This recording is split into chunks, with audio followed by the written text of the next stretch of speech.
Good evening. Good evening and welcome to 3 days of fun in the sun. Marnie, would you call the roll, please? Councilmember Steve Friedman. Present. Councilmember Deb Gillis. Here. Councilmember Anna Richards. Here. Vice Mayor Don Horton. Here. And Mayor Sharon Mahoney. Here. We have a quorum. Okay, would our wonderful sheriff please lead us in the pledge? I pledge allegiance to the flag of the United States of America and to the republic for which it stands, one nation under God, indivisible, with liberty and justice for all. I thank you very much, Sheriff. Much appreciated. Okay, Don, do you want to speak before public comment, or would you like to? Let Ron do it. Oh, Don, Ron, I'm sorry. You guys, one of you guys change your names for me. Go ahead, Ron. Thank you, Madam Mayor and council, members of the public. I just want to make a brief statement in the record just so that we can kind of lay the groundwork for what we're doing this week. This is the first of 3 workshops we have scheduled this week to discuss the proposed village budget. Our fiscal year starts October 1st through September 30th. So what we're talking about today will be for the fiscal year starting October 1st. Our village budget revenues come from mainly 3 sources: local, state, and federal grants, number 1. Number 2, intergovernmental fund transfers, such as state sales taxes and fuel taxes. And number 3, local property taxes. So those are the 3 revenue sources. The first 2 revenue sources are generally considered to be positives. We want to make sure the village gets its fair share of grant money and shared government transfers, so that's a positive in our budget. Obviously, we want to get more of those as we can because we spend them efficiently, effectively. That's great benefit for the village. So grants and intergovernmental transfers are positives. Of course, the negative is property taxes. Everybody on the council, everybody in the public hates paying property taxes. We want to keep them as low as possible, but they're the necessary costs of doing government services. But we want to make sure we're keeping them as low as possible. And so basically, when you're looking at our recent budgets, property taxes have only been about 19% of total revenues. So when we hear about budgets increasing, sometimes it increases because we're getting stewardship funds, we're getting intergovernmental transfers, et cetera. So really when we're looking at the budget, we're really kind of focusing on the property tax aspect of it. In the past few years, that's been about 19% of our village budget. So keep that in mind. We're talking about budget overall numbers. We're really looking at property taxes. Property taxes are determined by a formula. Millage rate times assessed value of real estate in the village equals property taxes. The budget you have before you today, the one that's in the packets, is on our website, is based on 3 mills. That's the millage rate that was approved tentatively by the council with the direct understanding that 3 mills is the starting point. We're going to do everything in our power to reduce that down to at least 2.65, which was last year's millage rate. So keeping in mind that what you're seeing at the budget today is just the starting point. We're definitely serious about making cuts to various spending patterns here to get down to that level. When we look at the current tax rate for the fiscal year, it's 2.65. If you multiply that millage rate times the new property tax rolls, in other words, the values in the village have increased. When you multiply the current millage rate that we're operating under today times the increased values, it comes up with about a $1.7 million increase in revenues. So that is the good news. We're actually working with more property tax dollars this year than last year because of the increase in property values. Now the bad news. We have some built-in expenses called non-discretionary expenses. For example, we have our fire rescue, which has a collective bargaining agreement that we're bound by, and that has built-in pay raises. It also has some additional expenses to that. We have the sheriff who's here today who wants to speak in just a few minutes. We have a contract with the sheriff, and he has some built-in expenses too. He has some union issues that he has to deal with as far as built-in increases, other costs have increased. So those are 2 things that we're bound by. And I want to say on the record, we love our firefighters, we love our sheriff's deputies, we think they're entitled to every dollar. It's just that there's no discretion there. If we wanted to change it, we really can't. Then we have other things like insurance premiums that everybody else has to pay increases, we have too. My point being that whatever increase we're looking at as far as increased values are pretty much eaten up by non-discretionary expenses. So we're starting there. In the current budget, meaning the one in front of you today, the 3 mill budget, which is the uppermost, there are 0 pay raises and there's 0 cost of living adjustments for non-union employees. So take that into consideration that the budget with 3 mills, which is higher than we want to be at, already has 0 pay raises and 0 COLA. I want to lay the groundwork for today. It's important that we know that we're here today to get input from the council and from the public. But keep in mind that we've already incorporated some cost savings. We met with every department head after the last meeting and asked them for cost savings, and they came in with some cost savings. Once again, it's not enough to get us to 2.65 yet. So as we move forward, keep in mind there will be some difficult decisions by the council and by staff to get to the point we want to get to, which is at least to the 2.65 millage rate. And with that, I'll defer back to the mayor, and if you want to recognize the sheriff. Yes, first let me welcome Lori from Weiss Serota. People don't know her. She's taking John's place, and we appreciate you coming, so thank you. And Mr. Ramsey, would you like to come on up, please? Thank you, Madam Mayor, Vice Mayor, council, staff, citizens. I know there's some questions about the budget, and obviously that's why we're here, and that's a good thing. We should discuss it and bring it out there. I know there's some questions from the Civilian Review Board for the budget as well. That was a couple of weeks ago I saw. I spoke to the manager, and we tried to clarify a couple of concerns we had and some discrepancies in the sheriff's office budget versus the Islamorada budget paperwork just were not consistent. So we tried to just clarify that. So we do want to clarify staffing. I know there's a question about proper staffing. I brought up, I think, one of the civilian members too, whether we had too many staff members from the sheriff's office. So we did bring up, and I spoke to Councilwoman Gillis about the head count. Currently, the sheriff's office has 18 allotted positions in the city of Islamorada. In the year 2010 to 21, we had 16. In fiscal year 21, I approached this council, or the past council, and I asked for 2 additional FTEs because I wanted an additional officer to work at nighttime. At nighttime, as you would suspect, is the busiest time: drones, domestic fights, perimeters, a burglary, maybe a fight at the Hog Heaven, where one officer is just not going to cut it. Daytime, most of the time, one officer can deal with almost anything that arises. And during daytime, we talked about in the past that we have detectives, we had admin personnel, civil officers, that we have other team members to draw off of if we have a big crisis event. But those team members don't exist at nighttime. It's whatever officers are on the road, which is generally going to be a sergeant and 3. That's if they're fully staffed. Someone could be on vacation. They could be on training. They could be out on sick. They may be on workman's comp. So our staffing levels can go up and down slightly based on those inevitable facts that we stand for. So back in 21, the council did authorize additional 2 personnel. I made the same request for the city of Marathon, and I also put in my budget for 2 additional officers at nighttime in the Cudjoe Key Patrol Station and the Key Largo Station, all of which I felt needed an extra officer to ensure officer safety, public safety, mission outcome. So that was approved. That's our current staffing. There's been no new FTE since then. There was a question on comparisons from the Citizens Board that brought up about Marathon versus Islamorada. City of Islamorada, we just said, has 18 FTEs for law enforcement services. The City of Marathon has 17. I identified that the City of Marathon has 1 Marine Patrol officer full-time, where Islamorada has 2 full-time Marine Patrol officers. When we come up the staffing matrix for the city, we try to get the matrix as to what the city wants and develop that based on what they tell us they're looking for. Islamorada was looking for 2 Marine Patrol officers based on volume of calls for service, boat activity. There's a lot of boat activity in Islamorada, as each and every one of us knows. Councilwoman Gillis talked about Marathon versus Islamorada. Islamorada has about 36 miles of shorelines between the ocean and the bay, where Marathon has about 40. But Marathon, 14 of that is 7 Mile Bridge, which doesn't have too much calls for service, and large part of that is also Grassy Key, Duck Key, which has less patrol services. Most patrol services go between Cocoa Plum and the south end of Marathon, thus a smaller geographic area needing patrol services than Islamorada. And Islamorada does have a lot of boats. We look at that sandbar and other sandbars. Marathon's busy, but not as busy as Islamorada every weekend. It's amazing how much activity is out here. Nelson and the other officers out here trying to do a good job far to keep this area secure. So that's a matrix difference there.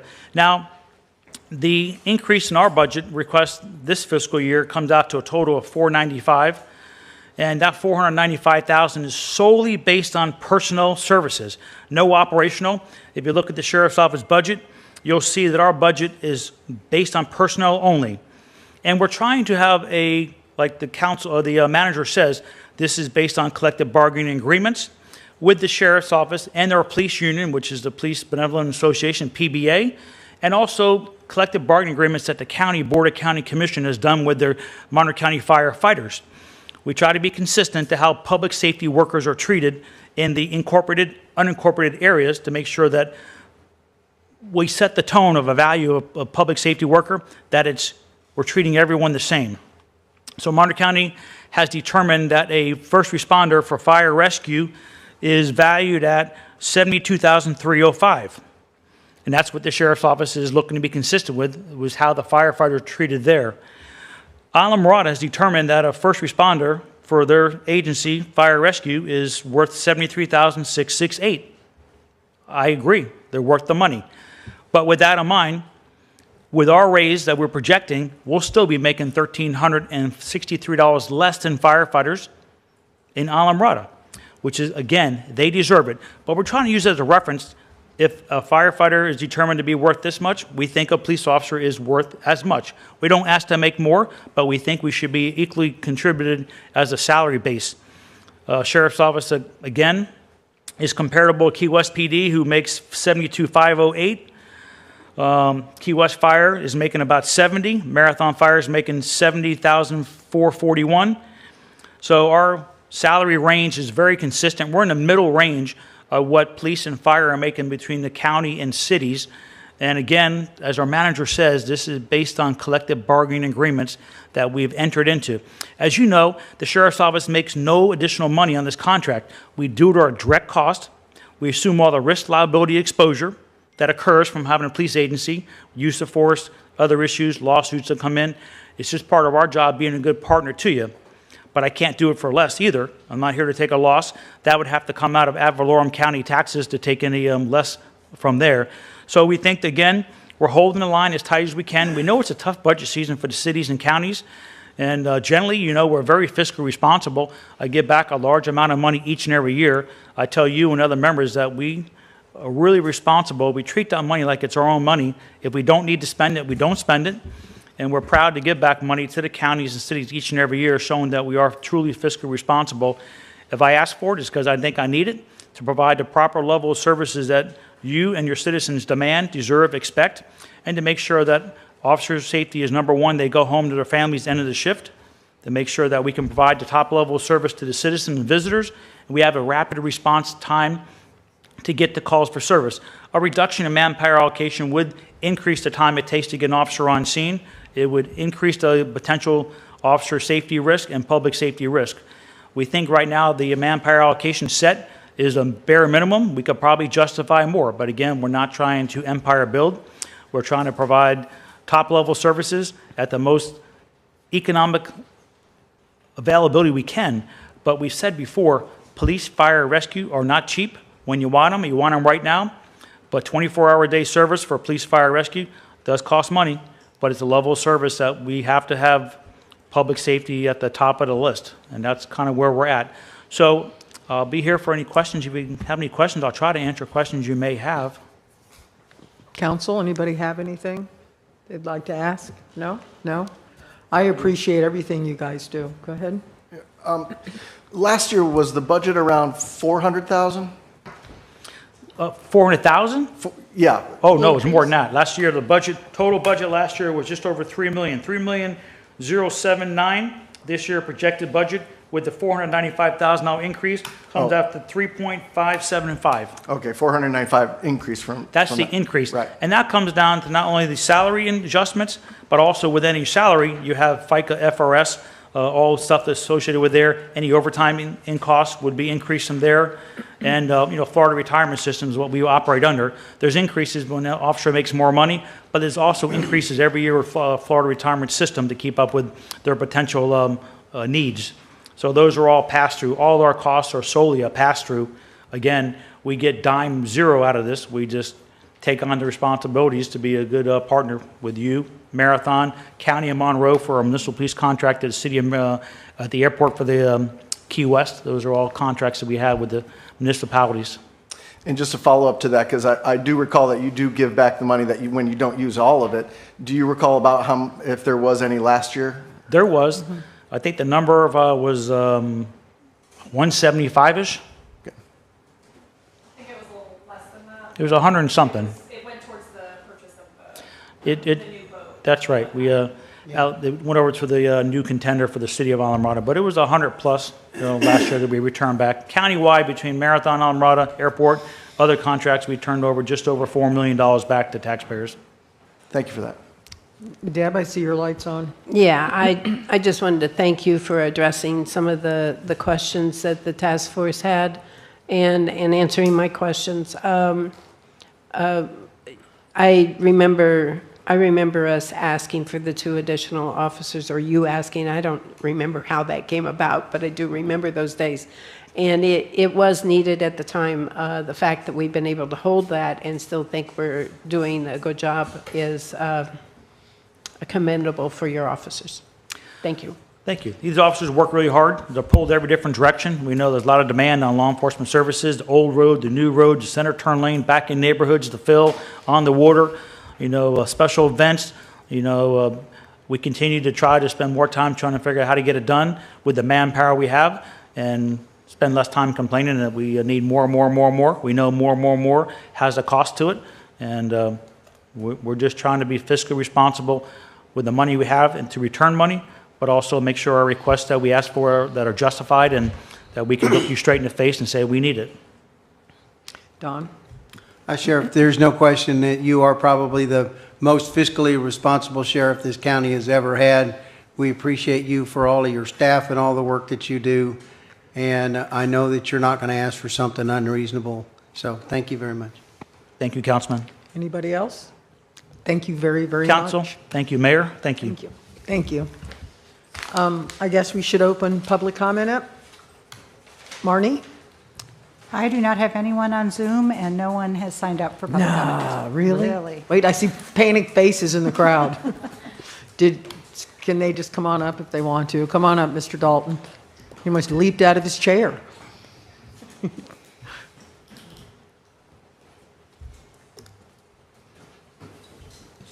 Thank you, Council. Dr. Larry Dalton, Islamorada. And thank you, Sheriff. I'm a graduate of your Citizens on Patrol program. It was absolutely phenomenal. I have great respect for the sheriff's work and all the officers within the community. But physically, financially, I have a question regarding us, which has 7,000 residents, versus Marathon, which has 10,000 residents, having essentially the same staffing. Also, when I go on your app, and I go on your app quite a bit, I see there's a lot more crime in Marathon than there is here. So why are we staffing about the same?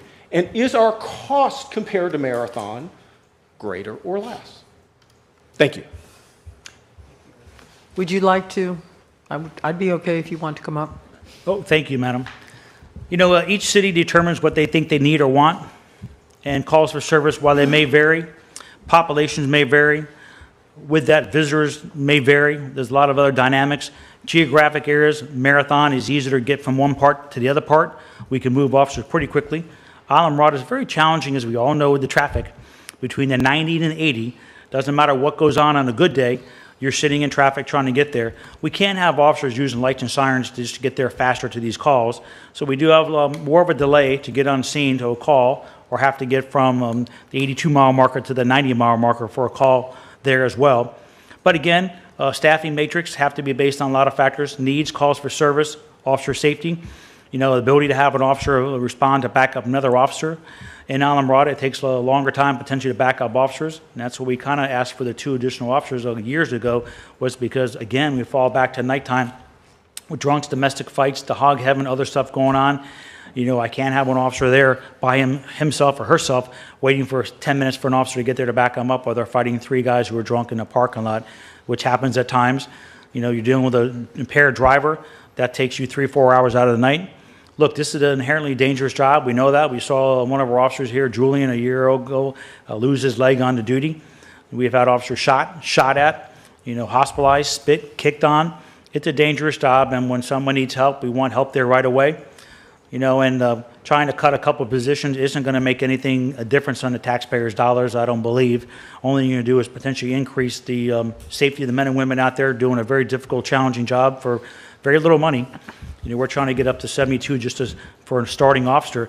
You could be a manager at Tom Thumb, probably make $72,000. And what these men and women go through, and we know that, Mayor, yourself especially, helping to put so much together for Julian, to see what our officers go through. And, this is a 24-hour-a-day job where it's difficult, challenging. We say all the time, everyone loves firefighters. I love them. Chief, you're great. But a lot of people don't love the police, because I always tell people it's a hard, challenging job because people are never happy to see us. Like I told you in the Citizen Police Academy, we went through there, if you see it, it's like, oh crap, here comes the cop. We're breaking the party up, someone's getting a ticket, someone's going to jail, we're giving them bad news, we didn't prevent a crime. Why are you happy to see us? It's a tough, stressful job. And these officers, as you see, don't have much downtime. It's call to call, call to call, call to call, call to call. And we have to have a proportionate amount of manpower allocation to deal with a proportionate amount of calls that exist or may exist, because we know things pick up in Alambrada during certain events or dirt in traffic or dirt in times. Sometimes it may be quieter.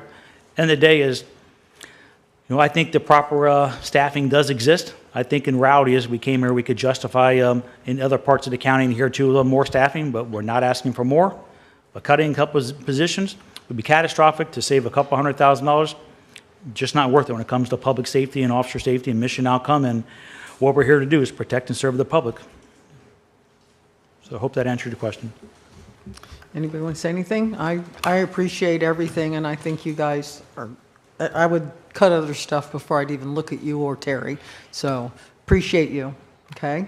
Does anybody else want to make a public comment since it had some surprise looks? I do No? have somebody on Zoom now. Okay. Okay, Mr. Ray, you've got 3 minutes. Go ahead. Great. Hi, Council. Thank you for letting me speak. And thank you guys for having 3 days of budget workshops. This is just the beginning. And I just wanted to weigh in. Sheriff Ramsey, everybody, wonders about why the cop is there until they have to pick up the phone and call them. And then they really appreciate the responsiveness. I greatly appreciate our Sheriff's Department and greatly appreciate the dedication and understand the dangers inherent in that job. So thank you for being the leader you are and for the officers that serve under you. Thank you very much. Mr. Ray, can you state your full name for the record? Sure, I am Barry Ray, Thank you. and I am a resident of Islamorada and have been for 27 years. Anyone else?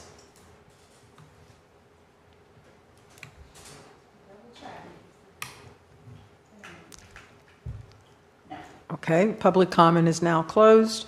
Moving on, Ron, you already said your, Yeah, I just want to unless introduce. you want to say something else, go Well, I ahead. just want to introduce Hattie. As you know, recently our finance director, Lisa, resigned and moved to North Florida, and we were kind of in the middle of the budget process.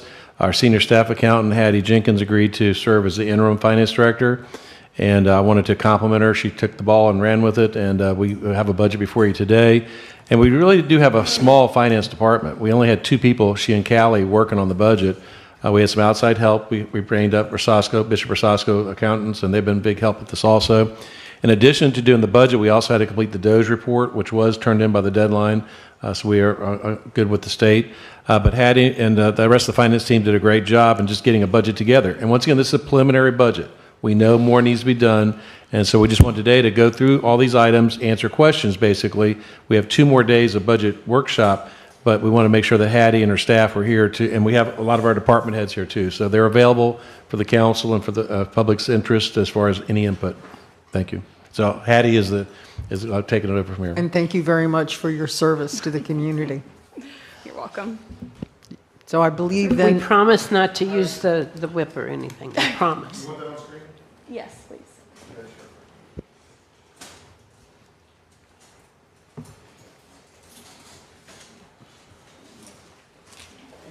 I believe you're up, right? Yeah, good. Thank you.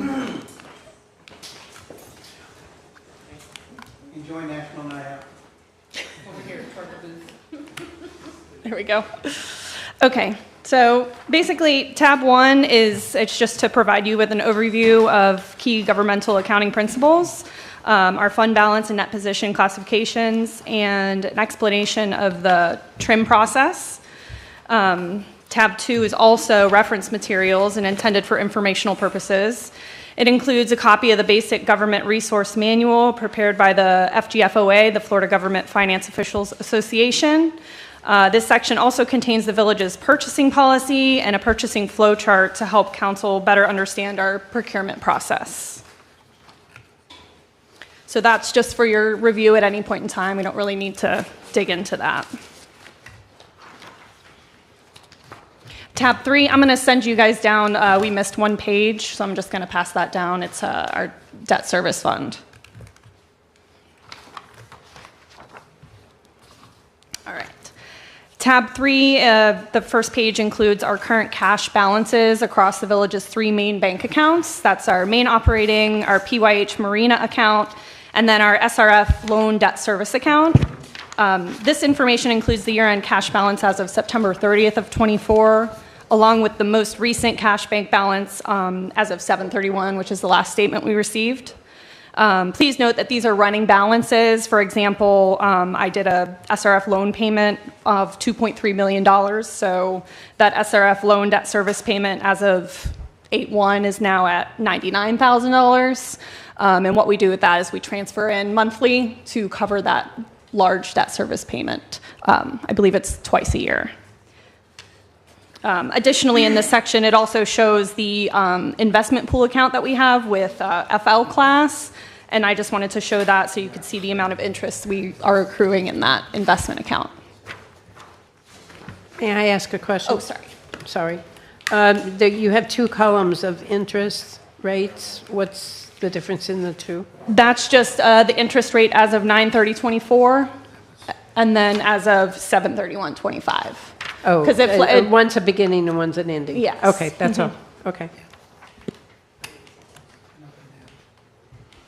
Sorry, I always forget about this. I should have given it to Callie.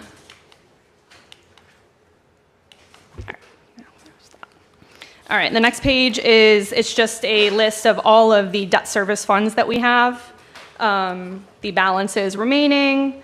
We have about $48 million remaining in all of them. A couple of them are actually going to be paid off within the next couple of years.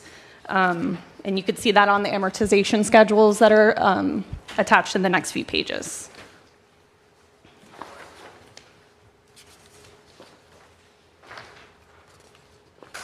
Do you guys have any questions about that?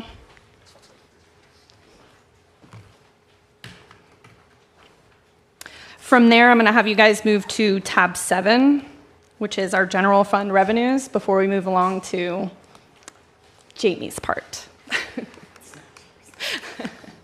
Jamie's tab. I got to go over here.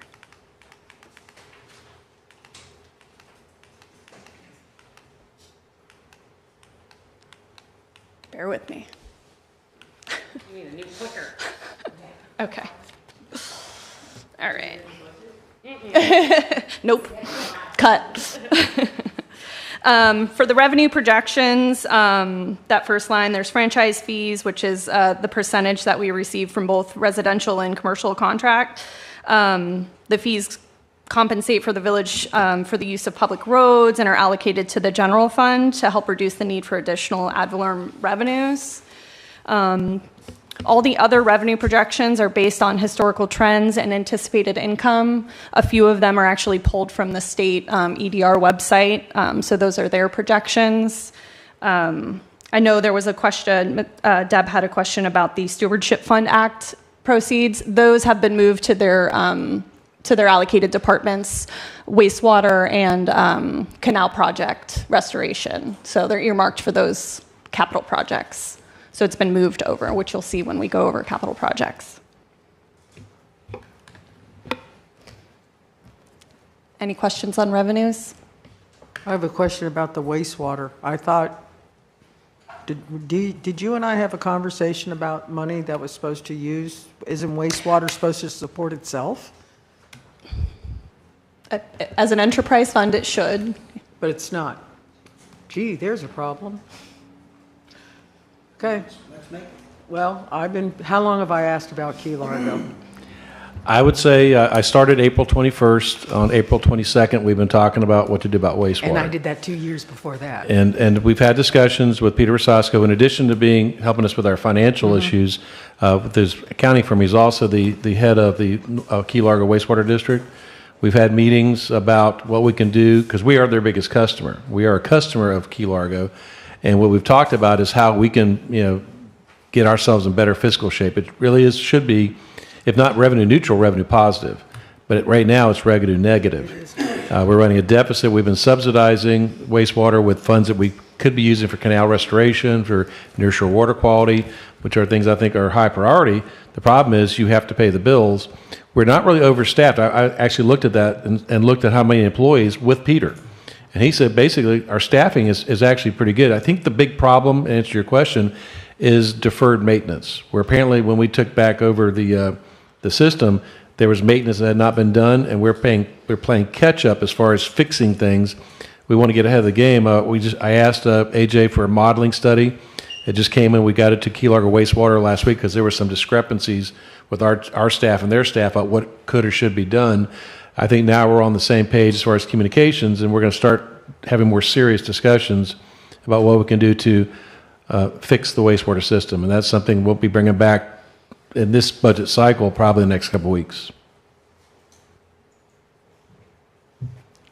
All right. Are you ready for your tab? I think so. Okay. As long as you guys don't have any questions on revenues, I'm going to move us back to tab 4 for personnel. Can I hesitate just a second? I'm sorry. You and I had the discussion about local tax, half-cent sales tax, and the state provides that number.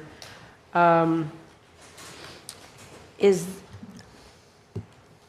there any adjustment that can be made locally to that number for trends that we're seeing? I'm trying to think how to word this. I mean, that's a number that we pull straight from their state projections. If we wanted to project less, we could. I know but historically, we typically use the EDR, the state projections that they provide to us. I guess that's the end of my question. Yeah, that's what that is. I thought the sun was out when I came in, but maybe it's a test. Madam Mayor, once again, these numbers come from the state. They do projections by every county. So, for example, the county commission already took these numbers into account when they did their cuts recently, because there is a downward projection on sales tax collections. There's a lot of factors. We can all probably figure out one or two things we could reason for it, but you can see that with TDC revenues, the county revenues, et cetera. So we can't really make them up. We're going to take them directly from the state. They could change because something could happen, a recession, gasoline prices go up or down, but we have to use the actual government numbers. And so the numbers we're getting are directly from the state. Okay. I understood that they were directly from the state. I just, I think the state is being optimistic. Sorry. I don't want to get us in trouble. Are you good? Go ahead. Yeah, I'm good. Go ahead, Addie. Okay. Well, we're going to move along to tab 4, and I'm going to let Jamie take over. Good afternoon. I'm going to let you guys ask a bunch of questions, I'm sure, but up on the screen, I've got, oh. It's not working. Hang on a second, Frank's checking. Okay. We went back and forth. The first one, probably the biggest one, is the employee health benefit renewal package that we got from our broker. There is a 10.6% increase in the overall cost. we were given a $130,000 refund, so the 0.6 kind of drops off. So 10% basically is what the increase in the premium costs are. I give you two scenarios. One is if the village absorbs the increase, and that means there's no change to the employee premium for the current percentage that the village pays for employee health care, medical, dental, vision, all of it. And then the second scenario, or the second part of that sheet, is if we share the increase, keeping the percentage of what the village will pay, it will increase the employees' portion of the premium. And I give you the dollar figures over on the right-hand side. EE means employee. I know I didn't spell that out before, but I did get that question. So for an employee and spouse, a monthly increase in the premium would be an additional $11.95 that the employee would have to pay monthly. For employee and children, it would be $4.66 a month additional that they would have to pay. And then employee and family, it would be an additional $23.80 to the premium. So that's if we share the increase, that 10% increase, and keep the same level of percentages that the village pays for healthcare. May I? Of Sorry. course. What you're saying is that we'll call it a $12 increase, is to keep I believe that one was like at 97%, that the village paid, something like that, 95, 97, somewhere along those. Anyway, it keeps that percent the same and raises, that's just the additional that they would have to pay above that. The other figure raises, technically it raises how much the village is paying, right? Instead of 97%, we're actually going to pay 98%. Maybe. It's Whatever less that is than to that. cover. It's like a point of a percent. Let me Yeah, give you the I exact- figured it wasn't much, In order but- to absorb it, and it really isn't that big of a difference. And they spread it between all of the. How they do it is they basically spread that increase between all the different tiers. And how much is that total cost for the increase? I know you said it's 10%. Am I overlooking it on here? It's $474,000 additional for health insurance. If we absorb the cost. And if we share the cost, it's, $463,000. so It's a we're talking a $10,000 difference savings. of $10,000, $11,000. Correct.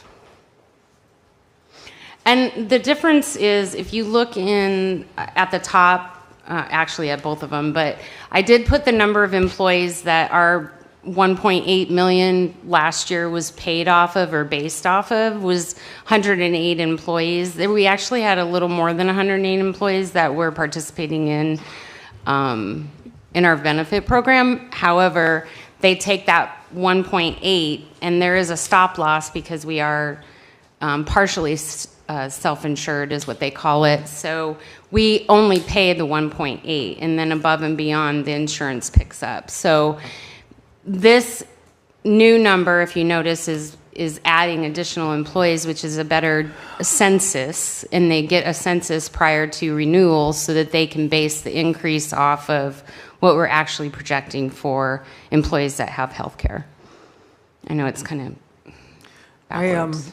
I had a conversation with Ron and a conversation with John Quick today about, I don't remember this ever coming in front of the council, ever. And it was sort of a decision Ted made on his own. And the amount of money that it goes past, in my brain, the threshold of what Ted was allowed to do. So my problem with this whole thing goes back to Ted making a sole decision that is now affecting this community, the taxpayers, the morale of the staff, and everything. I just sort of feel like we got the short end of the stick here. And I did not, if he did pass this in front of the council, he did it when I was asleep, because I don't remember. I don't. So It was part of I'm sorry. It No. was part of a budget amendment, but one of the things that I talked about at the task force meeting was that the census, or the number of employees at the time that were participating in dependent coverage, was only like 5. I was told 4. Yeah, But it's that's 5. to me, now, Yeah. now what is it, Yeah, 60? well, So it's yeah. sort of to me, that's, Yeah. I have an Yeah. issue with that. Ron, did you want to say something? No, go ahead, anybody? I had a question about Please. what you just said, that's ahead. all. Are you talking about it was never, whether it was or wasn't, but what you're describing wasn't that the spouse and family part of the insurance was never brought in front of council, or are you talking about? Not to my knowledge, if he did all, it. or are you talking about, Moving it to 100% was never, that was Ted's doing. I'm trying to clarify between the employee versus the family and spouse. So you're that's the second buzzer I've gotten Silent. today. The universe is telling you something. I Deb. think so. So,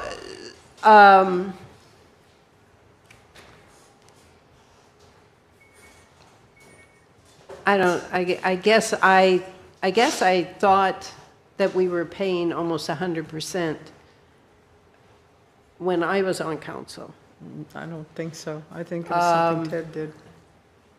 And there was discussions about raising it because of the fact of trying to do retention. I don't remember the discussions about family and spouses. I don't remember that. And again, I know you we could be right. had, okay. I think, Deb, I think you're right. It was. I do too. It was the employee that was getting the benefits, but the family and spouses was added. Ted when added that Ted on. That's did right. that. That's- That- Yeah, I ma'am. understand. That I might agree with, Yeah, and, that's but what I'm happened. not even sure it was Ted, but a previous It manager. it was was. Ted. I We had recall so with- many, I it was recall the Ted. night that they did it. Yeah. And it was done on a budget amendment, and it wasn't made very plain. No. To the council, It and was a couple of, about a month later, the council realized what happened, and there was some not very happy faces up here. 100%. Is that the December meeting that, Yes, I believe it was. okay, Yeah. just to try to remember Yeah. things? All right. So is this the place we talk about whether it should stay or not, or is it later that we talk about that? We can talk about it anytime you want to. The collective bargaining has it in their contract for the next 2 years, the same percentage. So that's the firefighters, they're exempt from Correct. this, just so everybody understands. So, Go ahead. thank you, Mayor. My question would be, and I know that right now we are under a hiring freeze. But my question would be, is it lawful? Is it allowed that if this was to stay the way it is, to where we take nothing away from the current employees, but whenever there is a new hire through attrition, however that works, that we offer a different package as we go through with, additional employees? Is that something that's legal to do? It's grandfather. Where the grandfathered employees keep what they got, not take away from them, but anybody new coming in gets something? She's chomping at the bit, go ahead. Yeah, you can make that policy if you want to going forward. Whenever you make new hiring decisions, you can make whatever decisions you want with respect to all of the benefits. All right, thank you. So Jamie, did you say that of the 117 employees that there's, I thought it was said somewhere that there's 40 people that this actually affects in the way of spousal family benefits? Yes, Is that right? excluding fire, there is 40 employees that we- have dependent coverage. We I have just to want to make sure I exclude say it fire. every single You've got time. to say it out loud. I know. And you need to keep reminding us of that. Yeah. Because of that. But, so we're talking 40 people out of, how many does fire have? Didn't you tell me 15? There's 20 employees currently in fire 20, that so- have dependent coverage. I'd like to follow up with that question then. So if we have, the other employees do not have dependent coverage, can there be a policy starting from now on that those that do not have would not Can't add. get? To get. Can we do that as Can't well? add on. We can do that as well. Okay. I This know time that it's you. I'm in trouble now, but Tony, will you tell him I'm okay? You can, Don, I think, one more.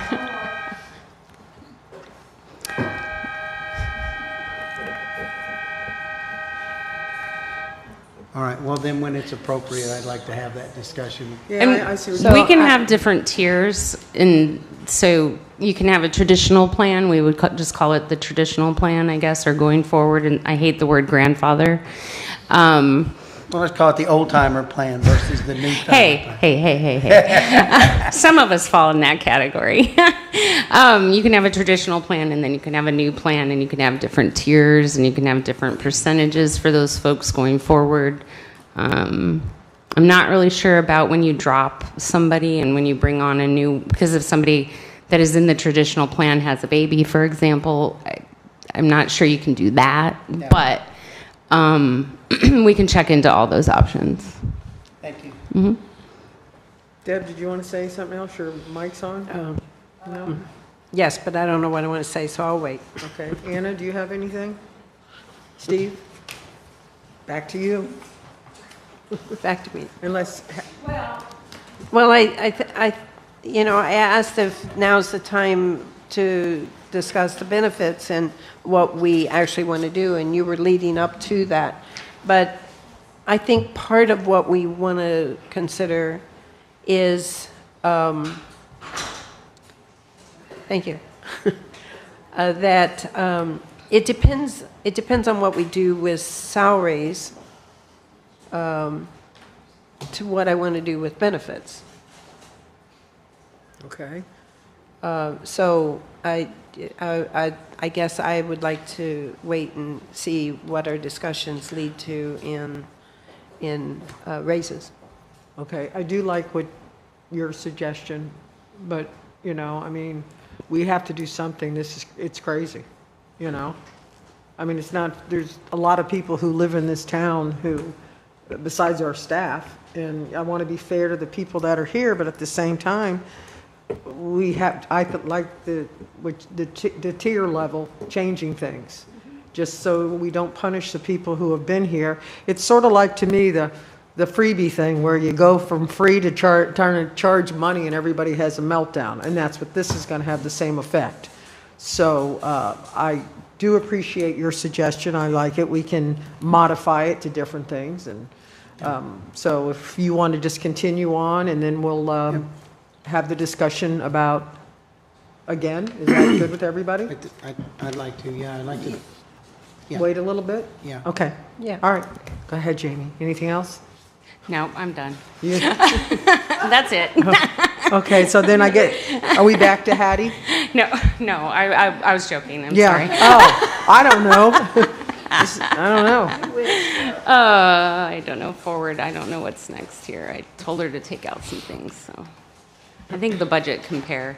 The personnel compare sheets, I think, are the easiest snapshot for y'all in terms of when you look at all the personnel sheets, there's a lot of information there, but if you just go to that personnel budget compare sheet, I think it outlines it pretty well.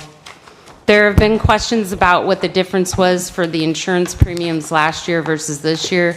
Again, it's a more accurate accounting of the type or the tier that was in that department, whereas last year what they did is they took the total cost and they divided by the number of employees regardless of what tier was happening in that department. So there are some departments that have more. For example, when I say tier, there's some departments that have mostly single tier, which is the village is paying 100% of that premium. And then there's departments that have, the mixture of the employee and child, or the employee and spouse, or the employee and family. So that's why there's such a significant difference between the 2024-25 and the 25-26. So then a question for Laura, I guess. Lori, I'm sorry, is it Lori or Laura? Lori. Okay, Lori. To make these changes for the future, it would have to be done through a resolution then, correct? Yes. And that we'd have to agree on, if you have this, this, this, and this, so it would take effect immediately, and that way if people can choose, if they don't want, like, the benefits here at the village, then they don't take the job, you know? So I just wanted to make sure if we have how the procedure would work to move forward. Yeah, that is exactly how it should. Okay, thank you. And we would need to do that prior to open enrollment, and open enrollment is the middle of September. So if I can put something together to bring back for the budget workshop, and I can work with Ron, that, you know, we can put something together so that we would have it available for open enrollment, because that's when employees will make their selections. So any changes that we do, I need to have something available for. I'd like to almost see some options first before Right. we make it into this is what we want. I mean, you know, it is it's a really good insurance plan we have, and I don't see how we can afford to keep doing this. But not to punish the people who are here, it should be something that, starting at this date, this is what you're going to get. And so that way people can make a choice if they want to do or not. But I'm not sure of all the insurance levels like you are. So maybe could you give us something some homework we could take home and look at it and start having some suggestions? Maybe a part-time person's different than a full-time. maybe- Part-time doesn't get benefits. Oh, really? Okay. Yeah. I guess that's why This we is don't. full-time employees only. Okay, but if you could get us something so we could make some decisions in front of us, I'd appreciate that. So I can do that. I've Thank been you. working on a So- bunch. thank you. Yeah. So are you looking like decisions like whether the family spouse categories are 75% paid by the village, 50% paid, 90% paid? Is that what you're looking Yeah, for? for Okay. everything across the board. To be fair to the residents as well as people know what they're getting into. Go ahead. No, I'm done. Okay. I'm not going to sit here and argue with you over it. Over what? Never I'm not mind. arguing with you. For clarification, I think what we're talking about is that going forward, this would apply to any new employees. Yes. We're not talking about going in at this point and changing anything for existing employees. I think what the discussion was, moving forward, anybody new, these options would not be available to them. Yes. That's correct. So that, I don't know why you thought I was arguing with you. That was my intention, is what he said. Yeah. Well, I just didn't ever get my statement out. That's Sorry. was my problem. Okay. Okay. Okay, moving on, Hattie? Do you have any individual department questions, personnel-wise? I had a question about, one thing I'm kind of sensitive on is overtime. And we've seen overtime. My question is why, can you kind of explain why we project this overtime in the 25-26 proposed? Village manager, 52,000, 10,000 on the clerk, almost 300,000 fire rescue, Agree. and 5,500 in planning. Can we kind of go over those and explain where do we come up with those overtime numbers? Because it seems to me that most of the people that have to suffer through these meetings with us are department heads, right? Which are exempt employees, aren't they? For council, yes. Yeah. For committees, no. Okay. We have recording secretaries for committees that are hourly paid employees and not salaried. So there's a little bit for planning, for example, for LPA, historic preservation, anytime those meetings are after 5 o'clock. Achievable housing, I think historic is during the day now, but achievable housing and LPA mostly. So that's the staff that comes to do the recording and that. Right. We have a recording secretary for those, and she is an hourly paid employee. So let me ask a silly question on top of that then. Can the committee assign a scribe for those meetings, or does it have to be one of the village employees? We did not, when I was a liaison, when I worked for the village, we didn't have a recording secretary that sat in our committee meetings. We actually had somebody that sat in the committee and took, notes, and then those were part of the meeting. Is it a requirement now to have in these I committees? think under LPA, there is a requirement, but I would have to defer to Jennifer on the other ones. Like, you do have a staff liaison that's there that technically could be the person, I guess. But LPA is a little bit different because we run a LPA like this, like a council meeting. So I think what you're going to hear from me from the next several days is, I want to eat this elephant one bite at a time. I don't want to go in here and try to consume the whole thing.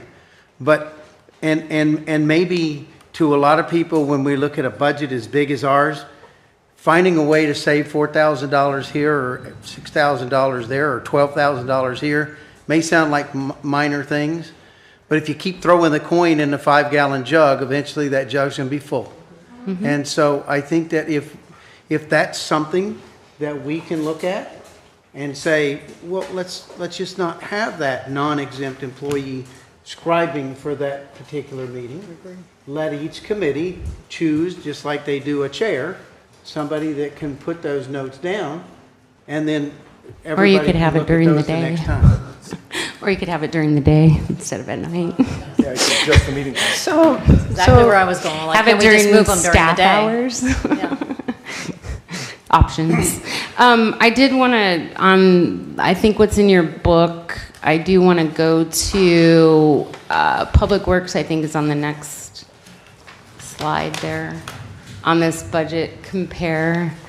That overtime for overtime for Public Works included fills. We are no longer staffing the fills on overtime, so I did back that number out, and now we are back down to around 20,000 and some change there for Public Works without the fills. And that's really more for emergencies at the wastewater system or something like that. Wastewater is different, so Oh, it is, okay. Public Works is, AJ's here to answer, but if there's stuff on the weekend like Ann's Beach, those bathrooms have to be cleaned. Anytime the bathrooms need to be cleaned on holiday weekends and things like that, but I know Public Works, they do a small amount considering how much they cover in the village. And when you take out the fills, it's like $48,000 difference there without the fills. Which is a great move. I'd also like to see if, again, I know that we're not going to solve all the problems this year, but I would also like to see if maybe we can outsource cleaning those bathrooms down there to a different company that may be able to save $60,000 or $40,000 instead of having our employees go down there. Go on, Hank. AJ did bring up that during holidays, they will put portalettes down there. And then that's actually cheaper than paying overtime for the attendants to be there. They put the portalettes there, and then the company actually cleans them throughout the day. Right. So he's already considered some of that to alleviate the overtime. Wonderful. Good deal. Deb, you've been trying to say something. You want to say no, something? I was just going to say something along those same lines. As I asked several of those questions when I had the meeting with staff of where that overtime was coming, and I am also of the belief that, I don't know, maybe it's 4,000 at a time, but all the pennies add up eventually. If you throw a penny in a bucket, you will get it full. Yep. I suggested that there's no overtime budgeted, but can be approved because of illness, because of vacations, because of emergencies, and there's a whole array, all of us who have done business know this, of why you may have overtime. And sometimes it's easier, but I think all of that should be approved overtime through the manager. I agree. It's very good. I agree. You know, I'd like to see us outsource, and you've heard my conversation with you today about outsourcing some of our things here in the village. My suggestion is, I'm sorry, the lawn service. I mean, we could hire a couple companies here and support locals. We could get rid of some vehicles. We could not have to buy a $9,000 Skag mower. or get anything repaired, I think could save a lot of money. I do. And I'd sort of like to look farther into that. I know you said you don't think there's much of a savings. I don't agree. I think there is. I think if you just use the building fund as an example, you're going to see a lot of things in parentheses. And the reason why is because Sheila is outsourcing a lot of her inspections and a lot of her plan review.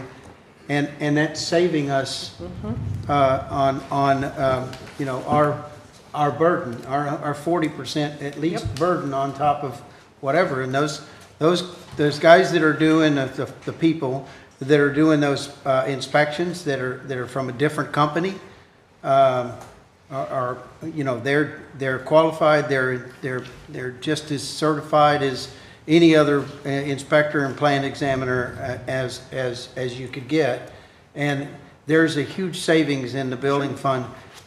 That's a perfect example 100%. of why outsourcing in many ways is gonna We don't pay benefits, we us. don't pay Yes, ma'am. insurance. I just Yep. think we need to take a deeper look into outsourcing a lot of this stuff, which Yep. will save us money.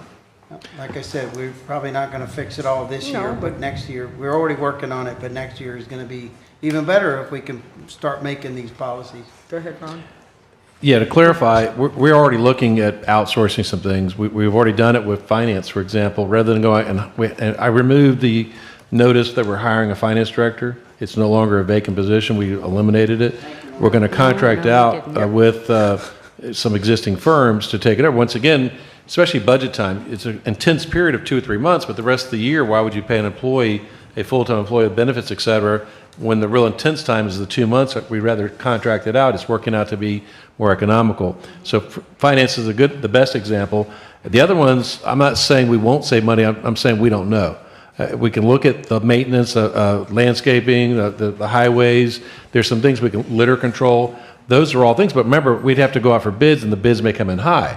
So I'm not saying it won't save money. I'm just saying we don't know until we see some responses, because they may say, you know, our bid's this much, and you're going to have to pay us more than you want to pay, then we won't do it. But I think we should have options to bring before the council and say, we've gone out there, we've talked to contractors, and they coming in pretty low. Let's look at this. Or they may come in and say, we're not interested, or we're going to have to charge too much. Because remember, they have the same employee issues we have. And lately, they've been losing some, I'll just say, for other outside reasons. Or they not, like, for example, in the landscaping business, I've heard stories that they're having a hard time keeping and attracting employees. Well, that's my suggestion would be to have several, 2 or 3 companies. That way, if something happens with one, you have the other ones. I just think, you know, when you start adding up insurances and overtime and all that stuff and equipment, why are we? The other thing we just did was, as you know, we had an RFP process, and we had what's called a library of services, where contractors are already gone through our extensive review.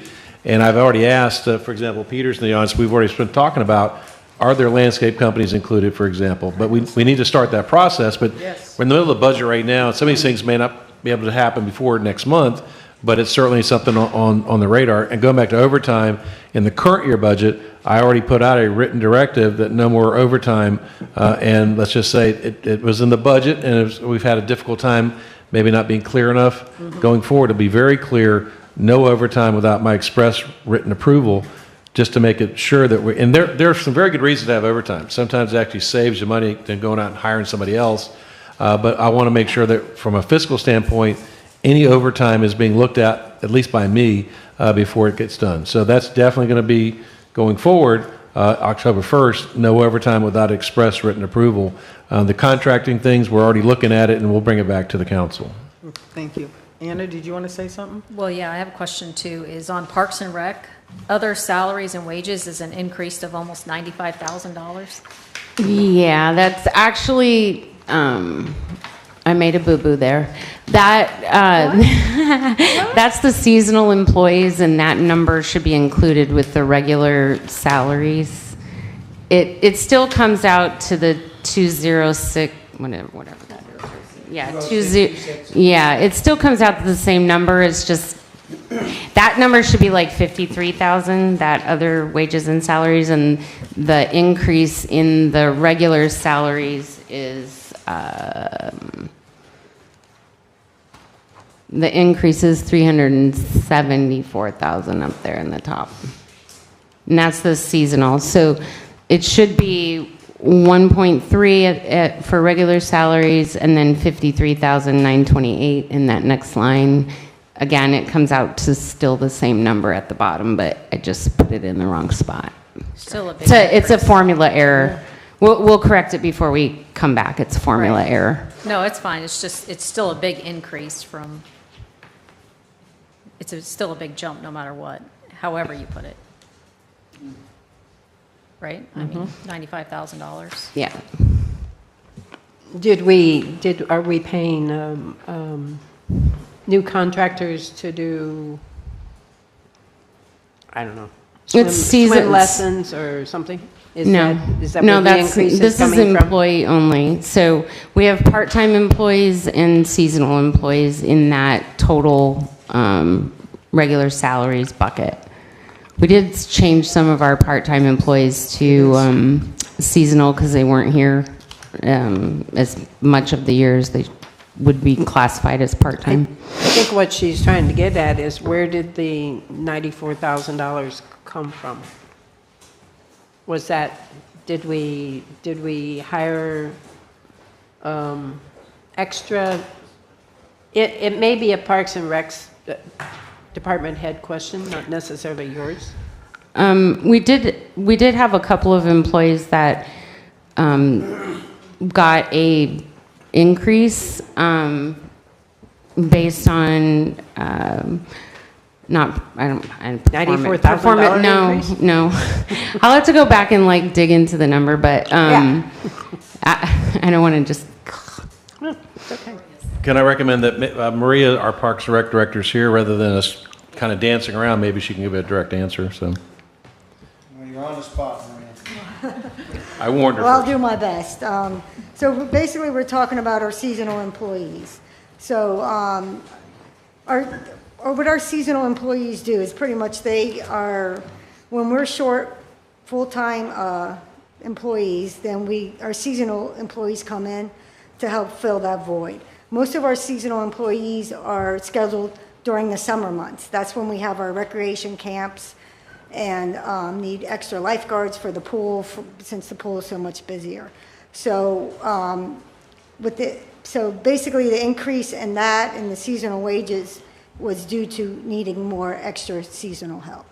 And also there is a special pay category that was added this year, and that's in our new personnel.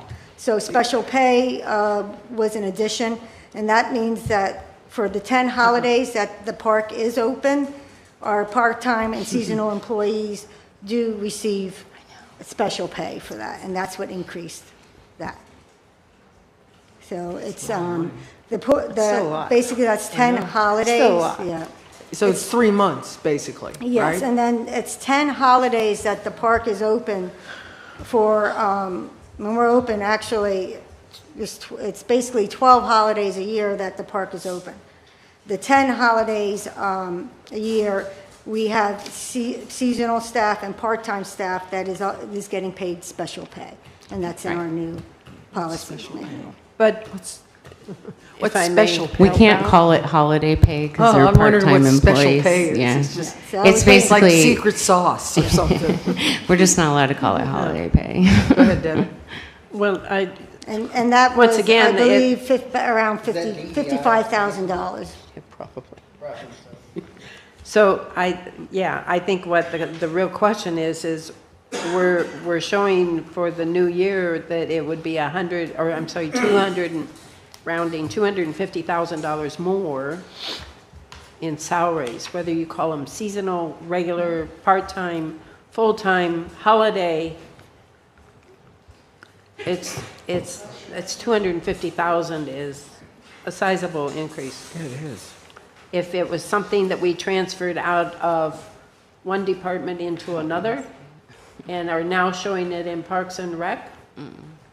No, it wasn't that? I'm trying to give you an excuse. I'll give you details. Later. Yeah. Thank you. I need to look. Thank Dig. you. I need to dig. Maria, anybody have anything for Maria before she goes away? No? Okay, thank you. Moving on. Jamie, anything else? Oh, God, no. No, I'm sorry. Whatever you guys would like to, anything else on Anybody have any personnel. questions?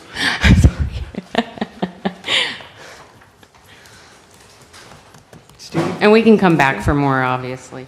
Yeah, we will. Trust me. Oh, I did want to point out that there is some unfunded positions, and those are our vacancies. So we did zero out the funding on a few of those already. So that is included in the personnel sheets. You'll see it'll have the position title, and then in parentheses, it'll say vacant. And then if you look across, there's some that are going to be unfunded or proposed to be unfunded, which means we're not planning on filling them. Just people don't really want to lose the position, but keeping the position and keeping it unfunded. So you'll see the position, it's vacant, but there's no dollars associated. So you're saying like down the road, maybe it will be? What's the purpose of keeping it there, as you say, unfunded? It's harder to come back and ask for a body. Let me give an example. Our planning director, Jennifer, has had a position open for months. And so my recommendation was, if you haven't had that person, because nobody's applied that we could hire, why keep it in the budget? I was just going to eliminate it. And she requested that we leave it in the budget, even though it's not funded, because if and when the revenues improve, for example, and there's money there, and somebody does apply, the budget, it's in the budget, although it's not funded yet. So I think we said, but hold up for 6 months or something? And that's for the senior. We One of budget. the planners. Yeah, the senior planner, we did like 8 months worth of budget instead of a full year, but the junior planner, we just took the money out. So some we just eliminated, but if the department head said, we'd like to keep it in the budget, even if it's not funded, if and when we could do a budget amendment, for example, down the road, but we wanted to give them flexibility, but I didn't want to just keep positions on the books that have not been filled for months, and it makes it look like we're still hiring when we're not going to be hiring, at least for the next few months, until we know where we are financially. Makes sense. I have another question. You said earlier that you've already decided that we're going to go out for finance to a firm or multiple firms, however that works out. And do we know yet if that is more cost effective of how they're going to build? We don't know yet, right? Well, we're not sure yet what services we want to contract out for. We want to get through this budget process, which is obviously finance. Yeah, in finance, yes. Because you That's specifically the one we definitely want to do that with, because it's worked out. We wanted to kind of do it on a trial basis. Last year, I believe, I wasn't here obviously, but last year I think we paid an outside firm $12,000 a month to help us the budget. So far, I think we're in for maybe $6,000. So they spent $24,000 last year to get to the point where we've spent maybe $6,000. So we've already saved a lot of money from last year, and that's with a full staff last year. That's when we had a finance director and everybody else. They still brought in a firm. I think that we want to look at contract as much as we can, particularly when it comes to the budget. Once again, the budget is a very time-intensive but short time frame situation, and I don't like paying somebody full-time for a year to do 3 months' worth of work. So that specifically I'm looking at. There may be other things we need to do. If we don't fill, for example, Hattie's current position of senior staff accountant, but we need to have somebody fill in for some finance director things that she may not want to do, we could maybe do a combination. So there's different ways of looking at it, but since we had a short time frame to get this budget done, we're just saying that's on the agenda, but we haven't really figured out what we need or want for finance. The public works stuff, that's a little bit longer range because we have to go out and look at different companies and what services provided. But we want to keep it, that's definitely on the agenda of where can we outsource if it saves us money. Well, and that would be my end objective, is sometimes outsourcing doesn't necessarily mean you're going to save money. It has to be compared. It sounds like it should, but until you actually figure it out, you won't know.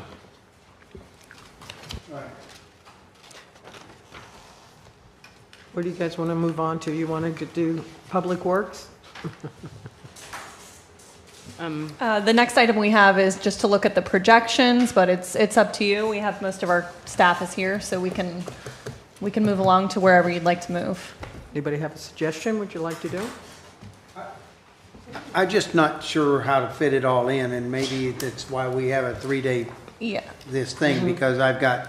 Well, we have 45 honestly, minutes I- left. These are all of the things that I want to hit on, and I don't know Yeah. when I should hit That's on. a You lot. tell me, and I'm going for it.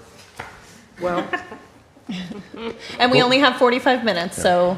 We have to end at 5 o'clock, so we have a 5:30 called meeting for the assessment, the second readings, and so, we're here for 2 more days, and so, but you can get as much as you can before 5. Just recognize at 5 o'clock, we're going to have to shift over to the special call so have meeting. you guys done everything you want to do? And we can have discussion up here, or what do you, I've asked Marnie if she's okay with starting with hers because she will handle the council budget and the clerk budget. And those are kind of smaller items that won't take as long as, for example, Okay. Public Works. So if Marnie would like to move along, I'll get to your tab for you. All right, while Hattie's doing that, I will pull up my papers here. So our council budget has a number of professional services. Right now, we have both of the lobby firms. So I don't know if we want to look at that, but they So are. what tab are you on? thank you, We're going to tab 8. thank you. Yeah. I was trying to find This it is too, for Jeff. village council. I was scrambling I too. could, yeah, I could dig hard enough, I could There you find go, it. but- good boy. And I have a request. Next year, or if you reprint these, can you use a little darker color red? Yeah, It's very hard to read. Sorry, we had an issue with our printer and It's didn't realize okay. it till it was all printed and You don't get It's it. okay. cut from the Sorry, it's budget. not in the budget. That's that ink, that, you know, office supplies ink, that's ink.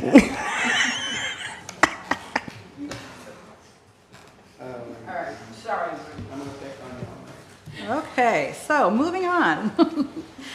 You'll see for travel and per diem, we have a proposed budget of $20,000. That kind of varies depending on who and where council members want to go. I mean, some of the things that we routinely budget for are the Florida League of Cities, Florida Keys Day. Now we're starting to put some into the budget for the Institute for Elected Municipal Officials through the FLC, because it's a good learning experience. So those are where the travel and per diem costs come from.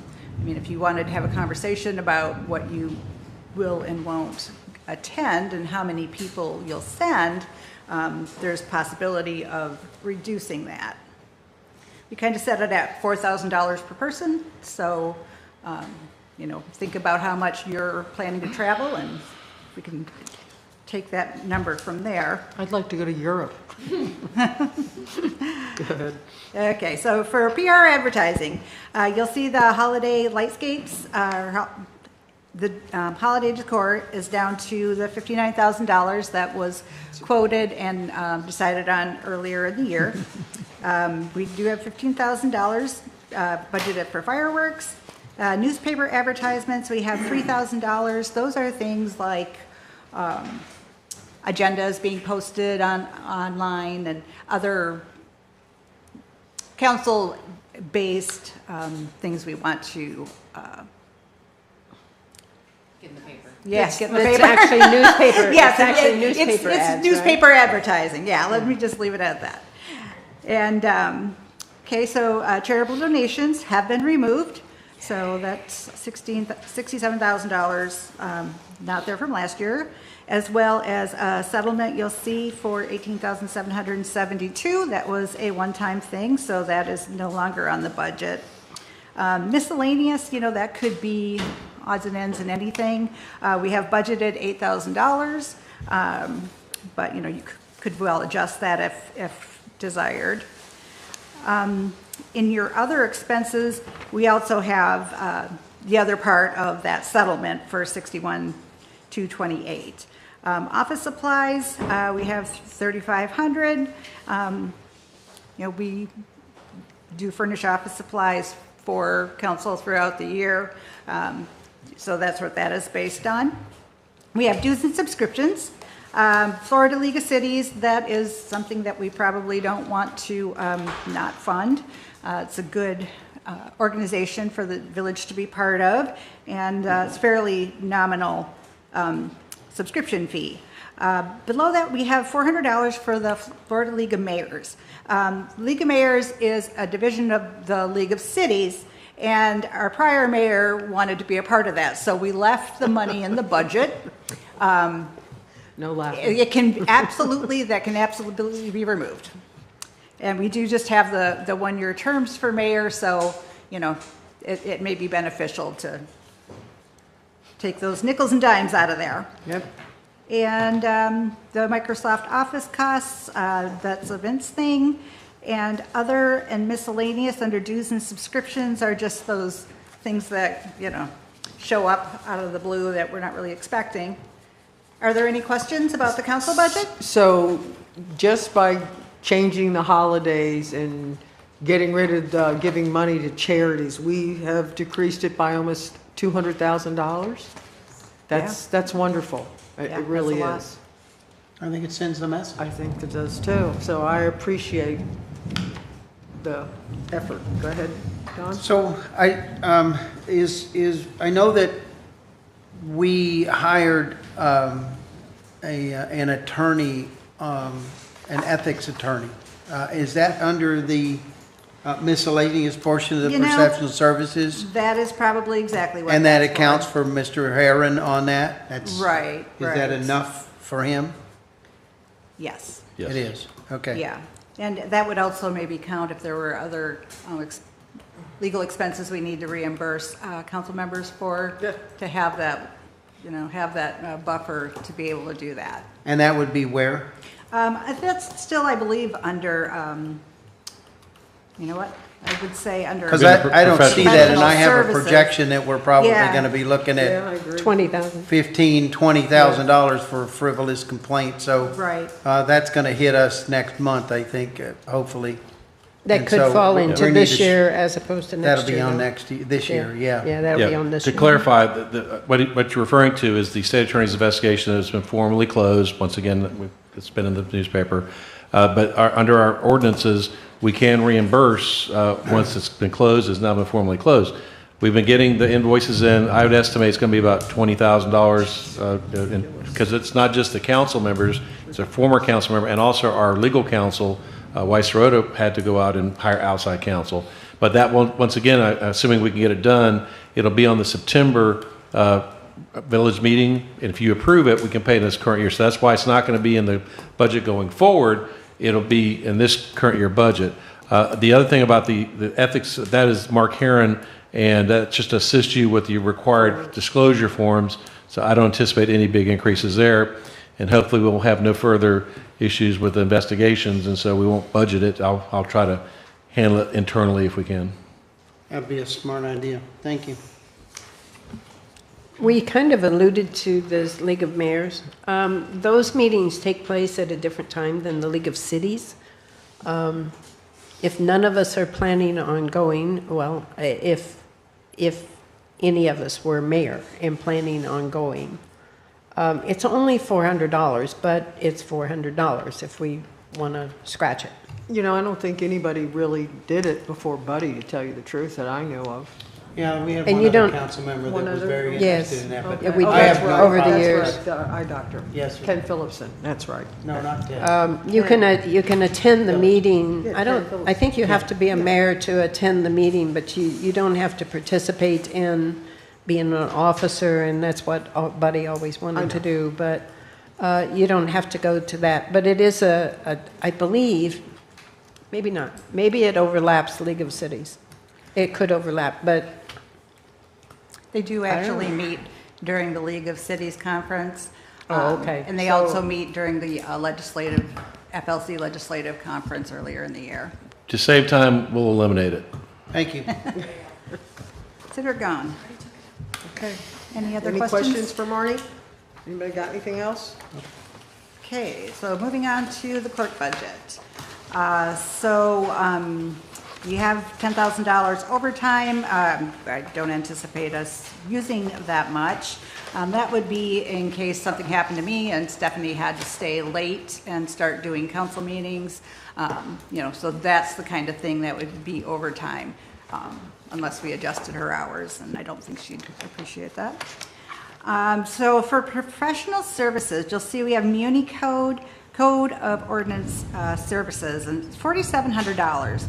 But we also have, under dues and subscriptions, a similar fee. So I'm having Vince check into our Civic Plus budget, because at this point, Muni Code is part of Civic Plus, and that they, if you're not familiar with Muni Code, it's the codification and hosting for our Code of Ordinances and Charter. So that may be adjusted, that figure may come down. Allpoint is, there are shred people, so occasionally throughout the year, staff will have paper records that need to be destroyed, so we kind of hold off until it's worth calling the truck for, but it's usually $400-ish per shred, so, you know, we're basing that on doing it 2 times a year.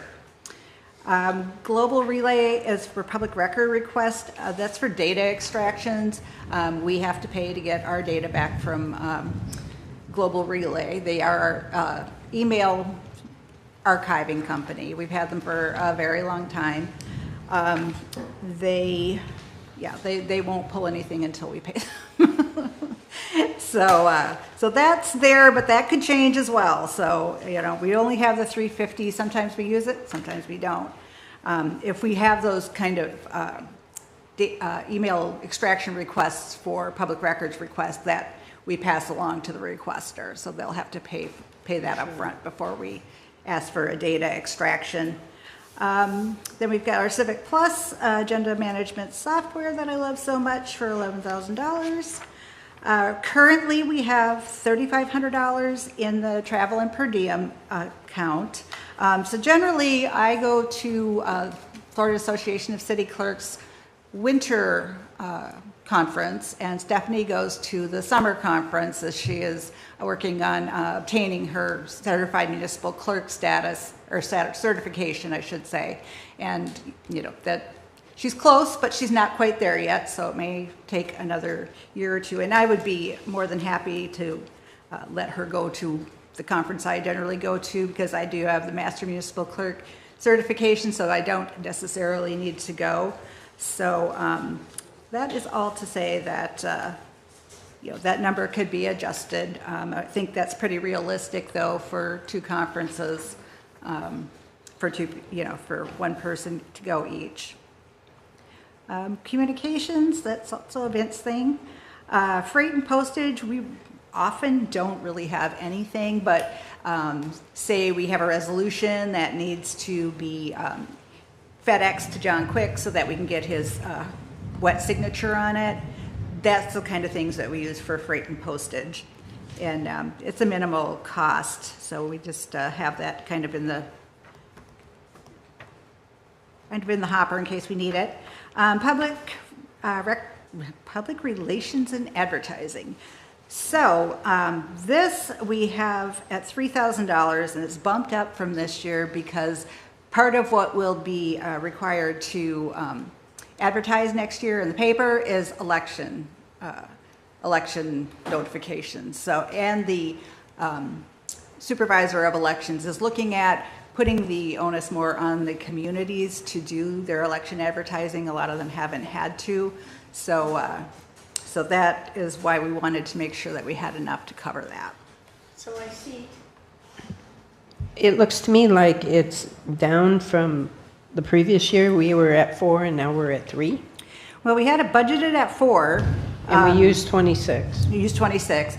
And again, that's one of those things. How many ordinances are we going to have to advertise? How many, you know? But with the election stuff, Elections? is 400 enough to cover that? We'll assume everything else stays equal. Well, we have it set at 3,000. So That's 400 over what we've spent so far, at least. Is 400 enough to do the, I don't want to raise the figure, I really Right. don't, but I want to be realistic about the right. figure. I think it's a realistic starting point. Okay. Other expenses, those are, you know, other things that come up that we need that don't really fall into any other category. Office supplies and expenses, those are, that is high because I realized over this past year that we're being charged by our copier company for every copy that we produce. So with thus making the council books and all the other printing that we do, that price has gone up quite a bit. That's why you'll see the $61.76 for this current year, and and that will increase. Why don't we have our own printer?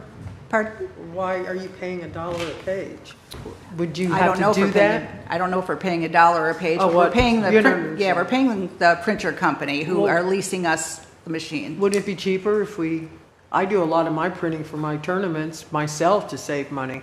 I know it's a horrible job to stand there with the council books. Some of it's a maintenance agreement Yes. with that. So It includes your toner and everything Oh, it else. includes Yeah. everything. I thought it was Yeah, just it's for complete, pages. yeah, complete care of it. other But than maybe, paper. maybe it's negotiable.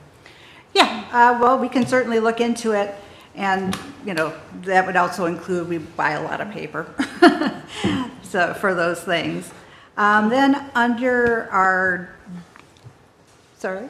So I know that you can't charge, obviously, you've got these books that you do and all of that, but certainly when you are allowed by Florida statute to charge when somebody's asking for you to make copies of certain things, right? Yeah, that Public happens record. very rarely, and if they do, we Because they want charge. it electronically now? or- Yeah.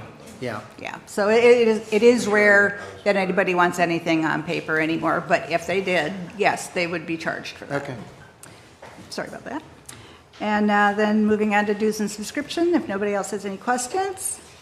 Our professional memberships, we have $700. That is for Stephanie and I to be members of the International Institute of Municipal Clerks, Florida Association of City Clerks, and Monroe County Municipal Clerks Association. So that's what those go for.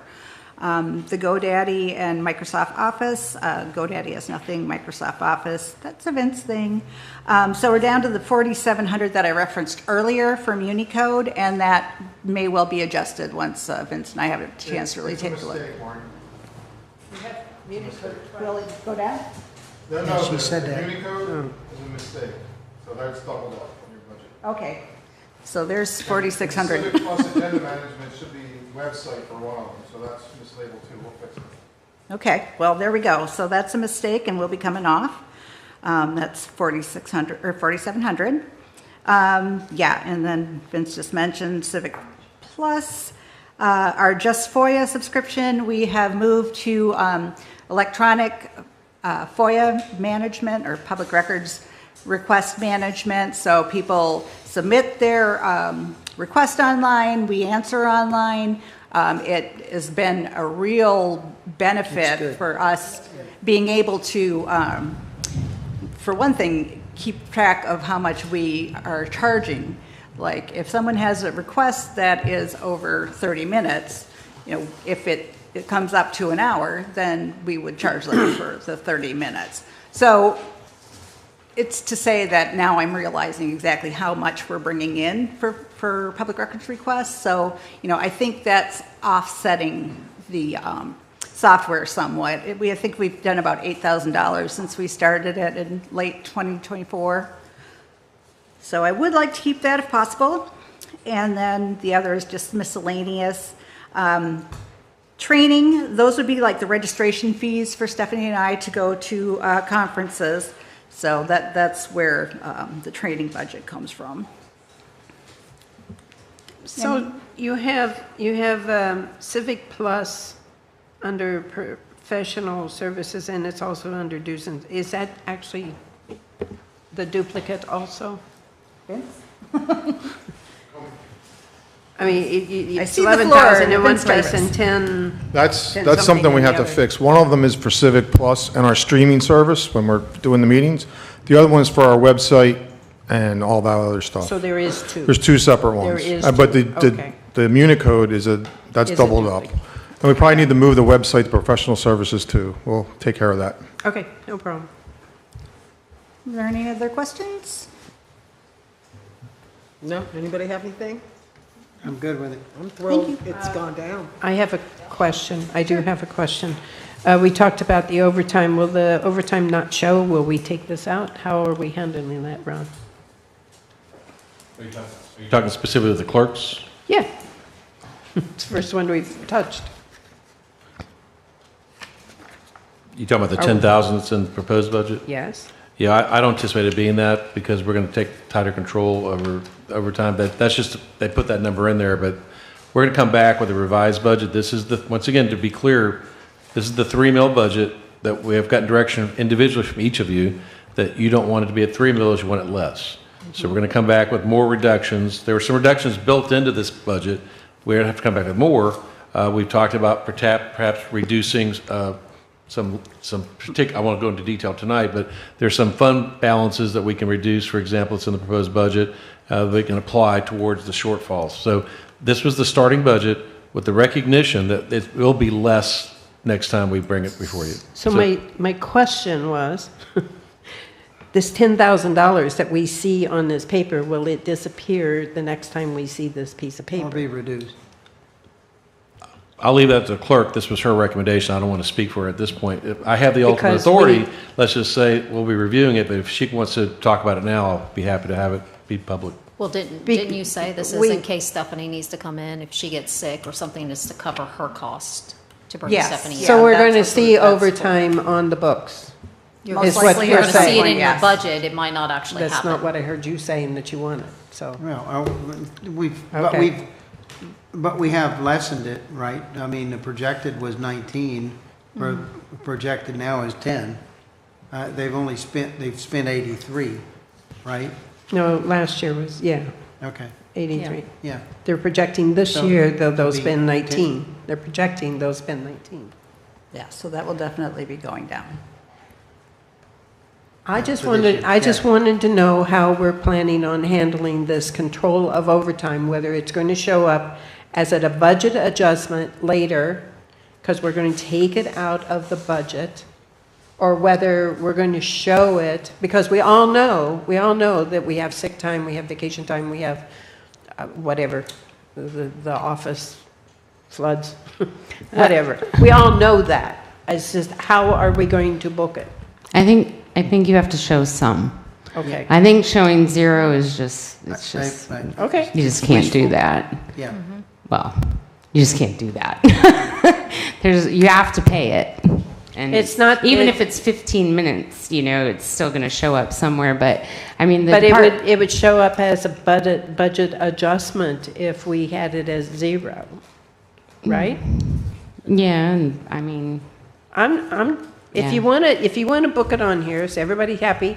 I just know we said we don't want overtime and that he was going to control it. I'm asking, how are we going to book it? If you want it on here, I don't have a problem. I think what we asked the department heads to do is be realistic and say, absolutely, how much do you think you're going to have? Having said that, I still want to have the authority to say no. If they can't justify it to me, then they're going to get turned down. But as Jamie said, we can't put zero if they are expecting overtime, because it's federal law, it's requiring us to pay it. So we can't do zero, which again, if we put zero, we'd have a budget amendment. I don't want to do that. I'm just saying, these are hopefully realistic numbers, but that doesn't mean we're going to spend it, because I've had the discussion with some of our current department heads.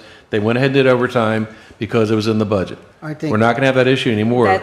That's why I'm asking. I understand what you're asking. If you put it on this piece of paper, people say, oh, it's in the budget, I can spend it. I Yes. know you're saying that you're going to control it. I trust that you're going to control it. I just want to make sure that we know how we're going to do that.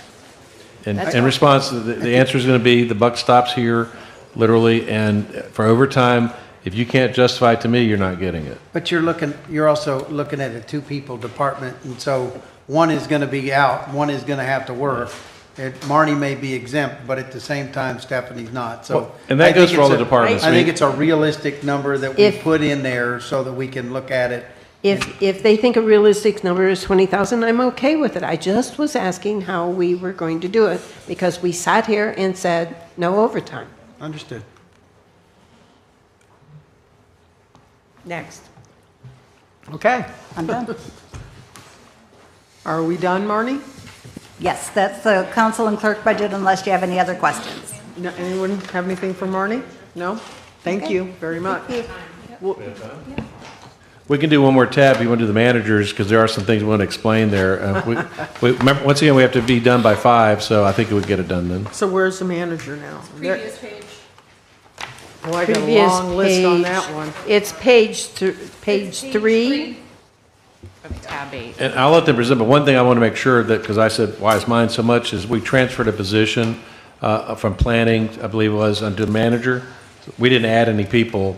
It's just it's a budget transfer. So I just want to explain why that budget looks inflated under regular salaries. It's because we transferred a person over. 2. Jamie's, people.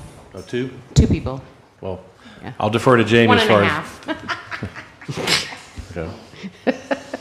Really, I'd be more willing to just go through and have you ask questions, because I don't think we need to go line item by line item unless you have a specific question. I have a suggestion for village manager.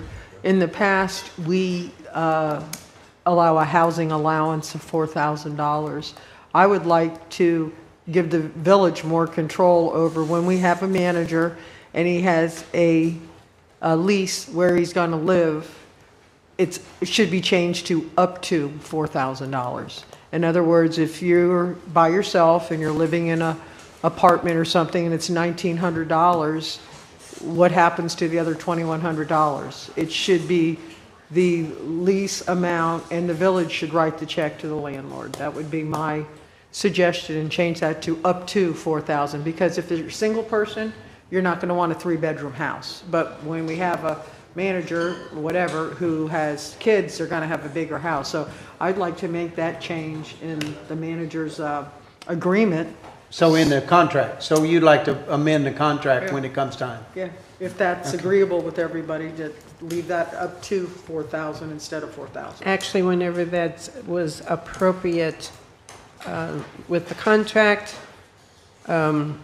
future managers, because you'll be here forever, but I also would like to see that money, up to is a good phrase, and paid direct to the bank, the landlord, who, whatever the case, if they're buying the house, it goes to the bank mortgage. Just so we have control, Yes. and it's Yes. transparency, that favorite word. So Yes. that's a change I'd like to see happen, so just putting it And, out there. Once again, can you explain $52,000 in overtime in this department? I'm sure I asked this, and I don't remember. From us. It's other pay / overtime. Okay, what's the other pay? $48,000 for housing. Oh, right, you even told me that. I even put that note down. I'm sorry. So that'll change. So it's 4,000, no, well, Well, I will in the future, it'll bring it down some, if someone lives by is themselves. there a way of line listing that separate, or should we? Does What do anybody you else mean? want that? Yeah, we can put it under Henry's idea. It'll come, I think, I'm up I for think that. correct me if that's I'm where it ought to wrong, go. correct me if I'm wrong, Hattie. I mean, if but we're going to put it out there, we'll put it out if there we that pay way. for it directly, it'll come out of operating expenses and it will not come out of personnel expenses. So you'll see that if we change how we pay that, it won't be in the personnel section. It will be in operating expenses. So this figure would go down. Or and wherever that one Hattie would says go it up. goes. Yeah, right. But exactly. it won't be going to the employee, in other words. Right. Okay. So if we pay it direct, does it still get, because it is part of the salary, is it still subject to taxing? If you don't pay it, if you pay it direct to the actual landlord, Agency, whatever, whoever, yeah. it is not going to go on the employee's paycheck. So no, it will not be taxed. It won't be any of that. It'll be separate completely. Okay. Forewarned. Okay, forewarned. Heads up. Duly noted. I highlighted something, once again, it's a silly red, sorry, it's my eyes. Oh, never mind, I got that one answered. I won't even bring it up. Ron, do you want to continue on justifying this? Any questions if you have? So what employees did you transfer in? What jobs? We transferred resiliency and sustainability. Alyssa used to be under the planning department, and she's now under Peter. Freza is now going, well, he has been for the last 4 to 6 months, been her direct manager. So we're moving her out of the planning department. You'll see a negative under planning in terms of salary, and that's just really moving her into the manager because Peter is under the manager budget. And then the part-time cultural arts coordinator is moving from Parks and Rec is where we had it budgeted, and so that That's that also position going is there. moving Okay. into village manager. So it's 1.5 people. And you're under the village manager? in this Has budget? been. You have been? You are? The HR person Okay. has been, yeah. And the repair and maintenance I on was these just gonna say that. canals, is that grant money? Is that, I mean, it's an expense, but is it grant money?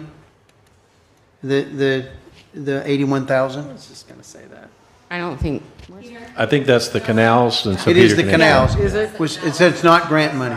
Is that the matching funds that we have to come up with, or what is that, Peter? Yeah, that's not grant-funded work. Okay. And there's no match to that. That's that lot 81,000. Yeah. Yeah, that's the canal monitoring we do, the village-wide canal monitoring of all 64 canals. That guides our canal restoration program.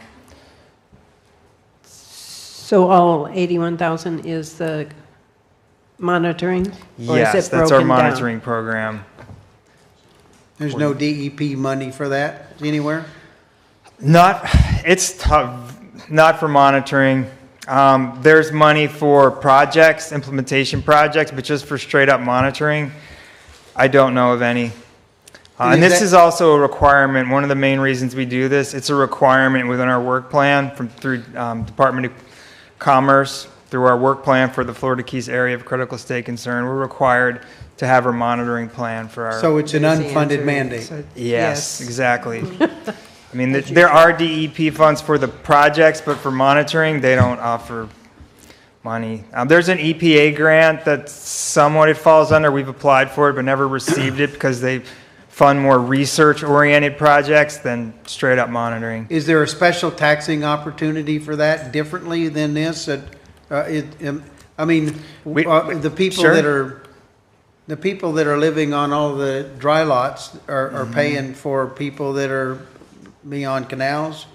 Is that, I mean, I just, is that a company that does testing quarterly, yearly, monthly? How is this monitoring done? Yeah, so we use a firm that is in our engineers and architects library. That's WSP USA. They've been doing the monitoring for us since the program started 12 years ago. They also do the counties and marathons monitoring. Sure, another way to do it, we could set up a special taxing district, but we tried to do that. Yeah, I know, right? Okay, You so did. that's another option, but that's challenging, And- as you know. And how often do they monitor? Every other month, so it's bi-monthly monitoring. Okay, so 6 times a year. Okay, Correct. Thank you, Peter. Sure. I can do the math tonight. All right. Anybody have any other questions, comments? Anna? No, I think I'm good right now. Steve? We're on, I mean, as we go through here, of course, you've got gas on here, all of the other departments that drive cars and have gas on there. Is there, do we actually have a fleet manager? If not, technically, I've asked Public Works, AJ, to take it over, and we're talking with his administrative assistant. We're going to put GPS units in the trucks. We'll also talk to you about maybe doing our own fuel, also be able to monitor the gasoline, because there's been instances, not in the village, but other cases where it may have been abused, where they can be filling up cans or filling up other people's cars. So there's some potential issues that we want to look at, but we're going to get a better control over the gasoline. Do you think we could partner with the sheriff on his bulk fuel and utilize his bulk fuel arrangement that he has and be able to, fill up there? Well, we're looking at several things. One is the maintenance, for example. We want to team up with the sheriff on just the maintenance of the cars, on the gasoline situations. Why reinvent the wheel if they've already got a good program? As you mentioned before, he is very fiscally conservative, and so whatever the sheriff's doing, we'd love to be able to piggyback. Well, I think if we're talking about a couple of things here then, so we're talking about the possibility of going to some bulk fuel and getting an estimate or a bid and seeing if we can get cheaper than, I mean, what do we do now? AJ, do your guys just go and fill up at one of our local gas stations when they need fuel? So we have many, I'll wait, yeah. It's not raining. That's when I ask the wrong question that goes on. 3 times. It's done. All right, so we have many locations that we actually get fuel from. So the marina themselves have off-road diesel and Rec 90. As far as public works, we do get Rec 90 for there and sometimes off-road diesel for our equipment. Same thing. You can buy from the marina? Yeah. And does the marina get a better price than if you were to go to one of our local gas stations? It's pretty equivalent as far as delivered price. Off-road diesel is cheaper than on-road diesel because it doesn't have the road tax. Right. Fire Rescue does have fueling stations for their diesel, for their on-road diesel for their trucks. But for the regular vehicles, yeah, we get it at the local gas stations. So how much is it cheaper if we buy it at the marina? If we're buying it? It's not much. I mean, we can look at the actual numbers on it. I don't have those exact numbers, but I know we have a fuel trailer we use for off-road diesel, and we order in bulk for that to fill up some of our backup pump at the transfer station, and then our generators and things like that and equipment. And then when you have a piece of equipment that needs to get, I know we're going to run out of time. Look, I do? Okay, so when you have a piece of equipment that needs to be maintained or needs to be fixed, something breaks down, how many trucks do you have? Off the top of my head, I don't have that number. Will you bring that back tomorrow, please? Yeah, absolutely. And then when something breaks down, what do you run to one of our local mechanics? Do you have? So it depends on what it is. So like some of our larger equipment, bobcats, skid steers, things like that, get taken to the manufacturer for maintenance. They also have a mobile mechanic that comes and works on those as well. Every once in a while, some of the older equipment, we do have some local guys that'll come, mobile mechanics, and work on that. Our fleet vehicles that we have, just regular trucks and vehicles, go to local mechanics. So do we have a set price with them, and it's just whatever? I mean, have we gone out to bid on those and said, look, you're going to be our preferred vendor. We'd like to come to you. What are you going to do to discount us? I don't believe they give us a discount, but they do take care of us right away. There's no wait time or anything of that, and we got a couple local ones that we use. But if I call them day of, hey, I got an issue, they just drop the truck off, it's taken care of, and it'll be done that day. So we're not out of service with that vehicle. Would it save your budget if we had somebody in let's say a library that said, look, I charge everybody else $120 an hour, but because you're going to bring all of your stuff to me, I'll charge you $100 an hour. Have we tried that? I don't believe we have. Why don't we do that? That's a good question. And how many bobcats and skid steers and stuff do you have?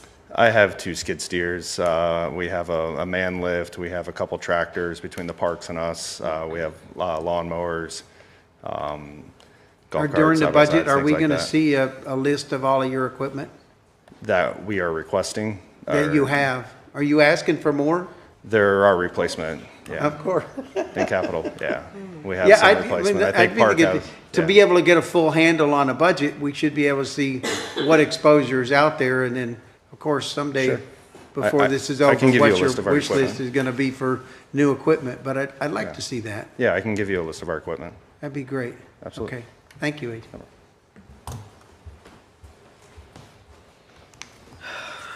Okay. Want to continue on this one? Just Anything? here to answer questions. Anybody have anything? No? Deb, nothing else? Once again, we're adjourning this, and we'll be back at 5:30 for a special call meeting, and then the next budget workshop is tomorrow at 3 o'clock, same time, same place. Okay. Okay. I move to adjourn. All right. Thank you very much. Yep.